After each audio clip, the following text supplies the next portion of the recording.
Atomberg रेनिसा angel BLDC ceiling fan का comparison Atomberg रेनिसा FECO के साथ करूंगा। मैं इन दोनों फैन के हर एक कंपोनेंट को कंपेयर करूंगा, साथ ही इनके इंटरनल कंपोनेंट की भी बात करूंगा। सबसे पहले बात एटमबर्ग FECO अल्फा की करते हैं। ये फैन 5 नंबर स्पीड पर 230 cm की स्ट्रॉन्ग एयर डिलीवरी प्रोवाइड कर सकता है और इसी स्पीड पर ये फैन 365 RPM पर रोटेट कर सकता है। मैं कैमरा मूव करके डिफरेंट एंगल से शो करने की कोशिश कर रहा हूँ। डिजाइन और लुक आप देख लीजिए कितनी ज्यादा अट्रैक्टिव है। इसका डिजाइन क्लासी है और सेंटर में LED लाइट्स दी गई हैं, जिन्हें हम अपनी चॉइस से ऑफ भी कर सकते हैं। 2 साल की वारंटी मिलती है और इसकी बिल्ड क्वालिटी बहुत ज्यादा स्ट्रॉन्ग है। इंटरनल कंपोनेंट की बात करूं तो PCB बहुत ज्यादा अच्छी क्वालिटी का है। इसमें 100% थिक कॉपर वायर वाइंडिंग मिलती है और जो परमानेंट मैग्नेट इसमें है बहुत ज्यादा अच्छी क्वालिटी के है। ये नॉर्मल फैन के कंपैरिजन में 70% लेस इलेक्ट्रिसिटी कंज्यूम करता है। पॉजिटिव पॉइंट्स की बात करूं तो ये एटमबर्ग के दूसरे फैन के बराबर एयर डिलीवरी प्रोवाइड करता है, उनके बराबर पावर कंज्यूम करता है, लेकिन बहुत कम प्राइस पे मिलता है।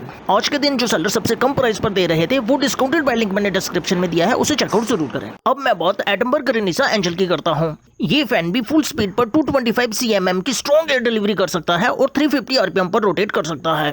इस फैन का डिजाइन मॉडर्न लुकिंग है और ये कमरे की ब्यूटी को और ज्यादा इंक्रीज करता है। जब आप इस फैन को यूज करोगे तो कमरे के कोने कोने तक हवा आएगी और काफी स्ट्रॉन्ग एयर डिलीवरी होगी। इस फैन के इंटरनल कंपोनेंट की बात करूं तो इसमें भी हमें बहुत अच्छी क्वालिटी का PCB दिया गया है। 100% थिक कॉपर वायर वाइंडिंग दी गई है और जो परमानेंट मैग्नेट यूज किए गए हैं वो भी बहुत ज्यादा अच्छी क्वालिटी के हैं। इस फैन पर भी 2 साल की वारंटी दी गई है और इसकी बिल्ड क्वालिटी भी बहुत ज्यादा स्ट्रॉन्ग है। अब मैं इन दोनों फैंस का पॉइंट वाइज कंपैरिजन करता हूं। सबसे पहले बहुत कॉमन फीचर की करते हैं। प्रैक्टिकली जब आप इन दोनों फैन को यूज करोगे तो इन दोनों की एयर डिलीवरी लगभग इक्वल है और ये दोनों फैन लगभग इक्वल नॉइज प्रोड्यूस करते हैं। इन दोनों के साथ हमें यूनिवर्सल रिमोट मिलता है, जिसकी हेल्प से हम बूस्ट मोड ऑन कर सकते हैं, टाइमर ऑन कर सकते हैं और स्लीप मोड भी ऑन कर सकते हैं। इस यूनिवर्सल रिमोट की हेल्प से हम किसी भी एटमबर्ग फैन को कंट्रोल कर सकते हैं। ये दोनों फैन पावर फ्लक्चुएशन को भी हैंडल कर सकते हैं।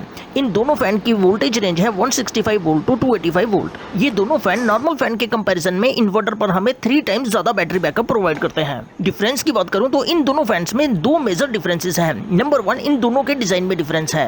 एटमबर्ग रेनिसा एंजल का डिजाइन मॉडर्न लुकिंग है, जबकि एटमबर्ग FECO अल्फा का डिजाइन ट्रेडिशनल है, यानी कि क्लासिक डिजाइन है। और सेकंड डिफरेंस इन दोनों फैन पर की गई पाउडर कोटिंग का है। एटमबर्ग रेनिसा एंजल में जो पाउडर कोटिंग की गई है वो थोड़ी सी ज्यादा सुपीरियर है एटमबर्ग FECO अल्फा के कंपैरिजन में। अपना पर्सनल ओपिनियन आपके साथ शो करूं तो अगर आप एक budget friendly BLDC ceiling fan लेना चाहते हैं जो बहुत ज्यादा एफिशिएंट हो, जिसकी क्वालिटी बहुत ज्यादा अच्छी हो और एक जाने माने ब्रांड का हो, तो एटमबर्ग FECO अल्फा आपके लिए बेस्ट चॉइस रहेगा। वहीं पर अगर आप एक मॉडर्न और प्रीमियम डिजाइन वाला BLDC सीलिंग फैन लेना चाहते हैं जो कम प्राइस में मिल रहा हो, तो एटमबर्ग रेनिसा एंजल आपके लिए है। कोई कंफ्यूजन या डाउट है तो कमेंट्स में पूछ सकते हैं। Thank you.